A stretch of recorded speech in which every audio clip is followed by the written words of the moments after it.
এই ফিডার লাইনটা মূল গ্রিডের সাথে সংযুক্ত কিনা আপনি একটু দেখেন, এবং এইখানে নিরবিচ্ছিন্ন বিদ্যুৎ আপনাদের এনশিওর করতে হবে। এটার জন্য যদি অন্য কোথাও স্যাক্রিফাইস করতে হয় স্যাক্রিফাইস করবেন, কিন্তু এটা তো কোটি কোটি টাকার ব্যাপার, একটা জাতীয় সম্পদ, এখানে কোনো ধরনের গ্লিচ হওয়া যাবে না। গেল একটা।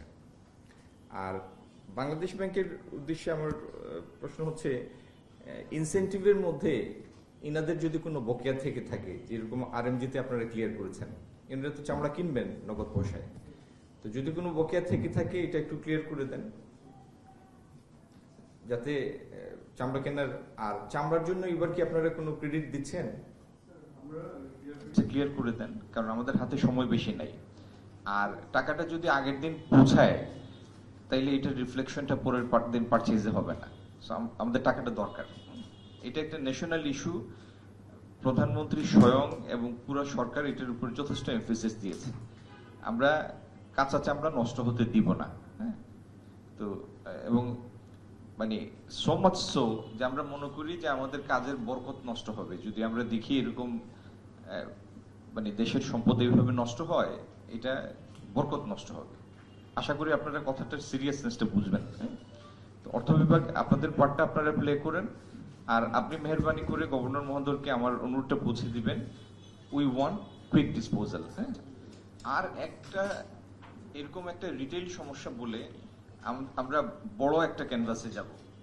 রিটেল সমস্যা হলো স্বরাষ্ট্র মন্ত্রণালয়ের একজন প্রতিনিধি আছেন আপনি, তো এই সাভারের এরিয়াটা 199 একর, 200 একর, মানে 600 বিঘা। এটার মধ্যে বাউন্ডারি নাই, অনেক পাশেই বাউন্ডারি নাই। তো বাউন্ডারি ছাড়া 600 বিঘা জমির মধ্যে যা যা প্রবলেম হতে পারে সন্ধ্যার পরে রাতের বেলা সেগুলি হয়, কিছু চুরি টুরিও হয় ইত্যাদি ইত্যাদি। তো এখানে ভিতরে তো ফাড়ি নাই, ভিতরে বোধহয় ফাড়ি নাই। ফাড়ি আছে, ফাড়ি আছে, কিন্তু তারপরেও এরকম কিছু কিছু কমপ্লেইন আসে। আপনারা যদি একটা টিম করে ঘুরে আসেন, দরকার হলে আর্মড আনসারের একটা দুইটা গ্রুপ দেন বের হওয়ার, এবং ভিতর যে জায়গাটা পুলিশ কভার করে সেই জায়গাটা ছাড়াও যদি আনসার ক্যাম্প একটা করেন, আর বিশেষত ঈদের সময় কিছু বাড়তি টহলের ব্যবস্থা করতে হবে। আপনাদের সহায়তার জন্য গতকালকে বা পরশুদিন ওনারা একটা পিক আপ দিয়েছে, নিজেদের টাকায় কিনে পিক আপ দিয়েছে। সো এই পিক আপটা ইট মাস্ট বি স্টেশন দেয়ার। এর আগে ওনারা একটা গাড়ি দিয়েছিল, সেটা আবার থানায় চলে গিয়েছে, বুঝছেন? তো তার মানে ওনাদের মধ্যে একটা মানে আর্নেস্টনেস আছে, যাতে এখানে পুলিশের ইয়ে থাকে, ডিপ্লয়মেন্ট থাকে, টহল থাকে। এটা একটু আপনারা এনশিওর করেন। আমি বড় আলাপে যাই, এগুলি সব হচ্ছে খুচরা আলাপ, মানে আগামী 2 দিন 5 দিন 7 দিনের জন্য।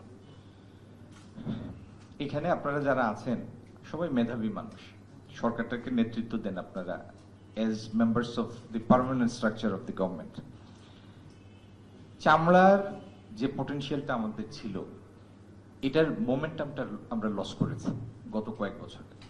একটা হলো হাজারীবাগে যে ট্যানারিগুলি ছিল, এটা কোনো কাঙ্ক্ষিত পরিবেশ ছিল না, ট্রু, কিন্তু এখান থেকে সরানোর সময় এই ম্যানেজমেন্টটা যতটুকু প্ল্যান মেথডিক্যাল হওয়া উচিত ছিল, এবং এরপরে একটা ফেনোমেনাল রাইজ আমরা আশা করেছিলাম সবাই চামড়া সেক্টরের, কিন্তু বাস্তবে যেটা ঘটেছে এক্স্যাক্টলি উল্টা, অপোজিটটা ঘটেছে। যে যতগুলি ট্যানারি হাজারীবাগে ফাংশনাল ছিল, সেই পরিমাণ এখন আর ফাংশনাল নাই।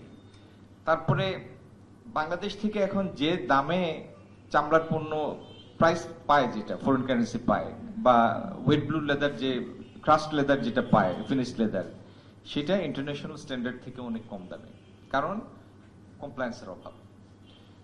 এই এবং আরেকটা জিনিস আপনাদের জানা দরকার, যে পরিমাণ চামড়া সারা দেশে আসে জবাইয়ের কারণে, সারা দেশে সারা বছর, তার মাত্র 0.26% আমরা হারনেস করি, 0.26%। এটার অন্তত আরো 12 টাইমস নেওয়া সম্ভব, এবং 12 টাইমস যদি আমরা নিতে পারি, তাহলে গত বছরও এক্সপোর্ট করেছে, গত বছর, তার আগের বছর, তার আগের বছর 1.1 থেকে 1.15 বিলিয়ন পর্যন্ত, মানে $115 কোটি মতো এক্সপোর্ট ছিল। এটাকে অনায়াসে 10-12 বিলিয়নে নেওয়া সম্ভব, অনায়াসে। কয়েকটা জিনিস করতে হবে। একটা হলো এই সেক্টরটাকে কমপ্লায়েন্সের আন্ডারে আনতে হবে, যাতে ভালো ভালো বায়াররা এখান থেকে কিনতে পারে। আপনারা তো সবাই জানেন, বুঝেন, বাইরের একটা ভালো বায়ার, ভালো ডিপার্টমেন্টাল স্টোর, সে নন কমপ্লায়েন্ট একটা প্রোডাক্ট ইচ্ছা থাকলেও কিনতে পারবে না, তার লাভ হলেও কিনতে পারবে না, because he or she is answerable to its consumer, যে কনজিউমাররা এনভায়রনমেন্ট ফ্রেন্ডলি, এনভায়রনমেন্ট সেন্সিটিভ। তো এই জন্য আগামী দিনে যে কাজটা আমরা করতে চাই, সিইটিপিটার যে বেহাল দশা, এই জায়গা থেকে সিইটিপিটাকে সত্যিকার একটা ফাংশনাল সিইটিপি বানাতে চাই, নাম্বার 1। এটার জন্য কিছু কাজ করা লাগবে। আমি টেকনিক্যাল ডিটেলসে যাব না, শুধু সংক্ষেপে দুই একটা কথা বলি। চামড়া যে সমস্ত জিনিসের আমাদের পরিশোধন হয়, এর মধ্যে সব থেকে ডিফিকাল্ট একটা আইটেম হচ্ছে চামড়া, এফ্লুয়েন্ট ট্রিটমেন্ট। এটার মধ্যে ক্রোমিয়াম থাকে। যে সিইটিপিটা আমরা করেছি, সেটার প্রথম দোষ হলো এটার প্রজেকশন ছিল ওভার প্রজেকশন, 25,000 কিউবিক মিটারের প্রজেকশন।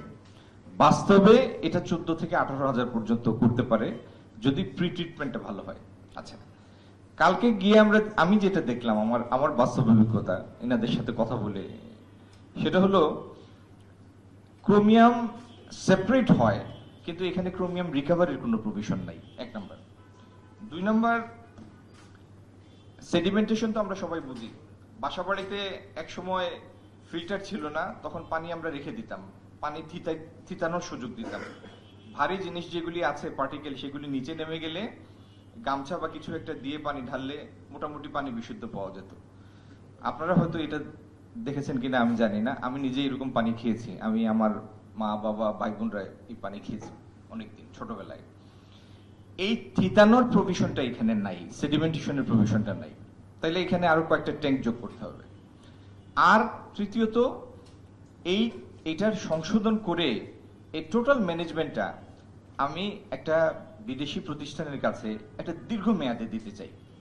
যে সেডিমেন্টেশনটা আমরা এফ্লুয়েন্টে করব, এক্স্যাক্টলি এই সেডিমেন্টেশনটা আমরা এই সেক্টরের জন্য করব।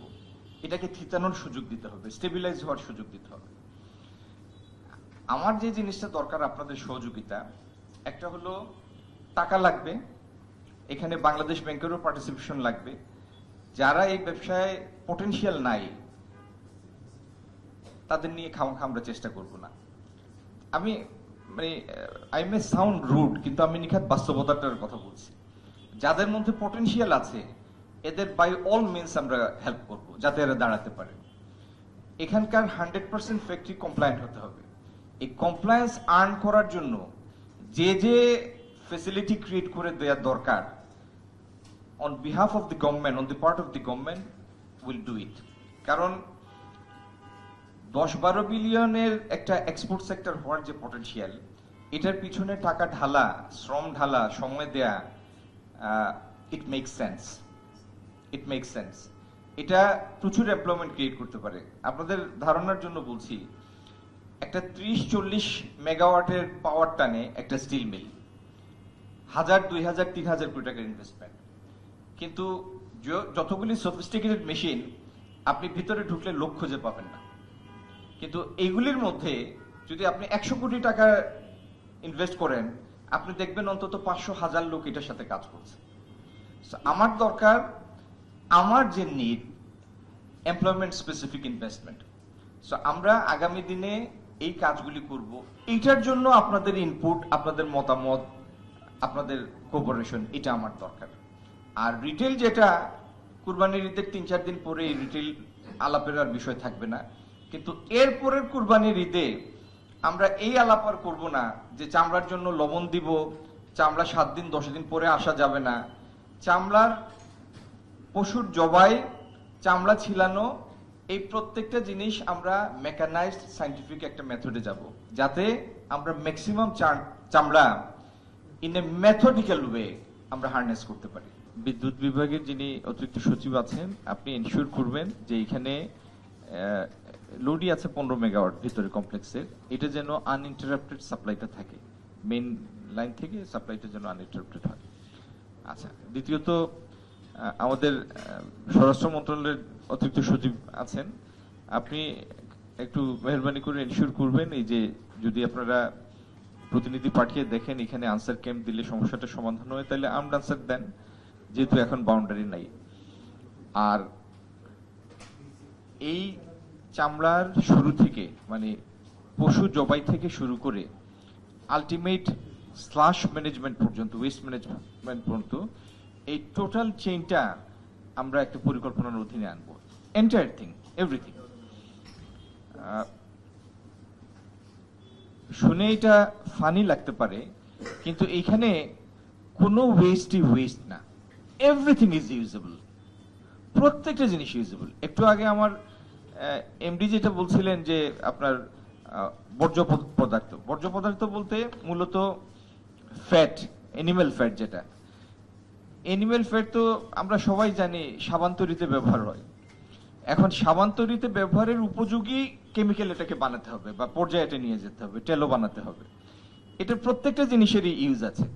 পৃথিবীতে এই মুহূর্তে যে ওয়েস্ট আনইউজেবল সেটা হলো নিউক্লিয়ার ওয়েস্ট। এছাড়া প্রত্যেকটা জিনিসের ইউজ আছে, এবং এই ইউজ যে আছে, এই সেক্টরের যে পটেনশিয়ালটা আছে, এটা আমাদের সম্মিলিত চেষ্টায় সেই জায়গায় চামড়া খাতটাকে আমরা নিয়ে যাব ইনশাল্লাহ। এটা হবে এই দেশের সক্ষমতার একটা এক্সাম্পল আগামী দিনে। এত রেজিলিয়েন্ট এই দেশের মানুষ, আর এত সম্ভাবনাময় একটা খাত আমরা হাতের ফাঁক দিয়ে ছেড়ে দেব ইনশাল্লাহ, এটা হবে না। এটাকে আমরা একটা রিয়েল আর্নিং পটেনশিয়ালে নিয়ে যাব। সময় নষ্ট করব না। আমরা একটা ছক বানাবো। ছকটা বানানোর পরে টু ডু লিস্ট বানানোর পরে কাকে কি দায়িত্বটা আমরা দিব সেটা নিয়ে আবার একবার আমরা সংক্ষিপ্ত পরিসরে বসবো, এবং ঈদের পর থেকেই আমরা অ্যাকশন ওরিয়েন্টেড প্ল্যানের মধ্যে যাব। নো মোর মিটিংস, আলাপ আলোচনার জন্য মিটিংস উইল প্রডিউস রেজাল্টস। এবং এই প্রত্যেকটা জিনিসে আপনাদের কন্ট্রিবিউশন দরকার। Thank you very much. সালামু আলাইকুম।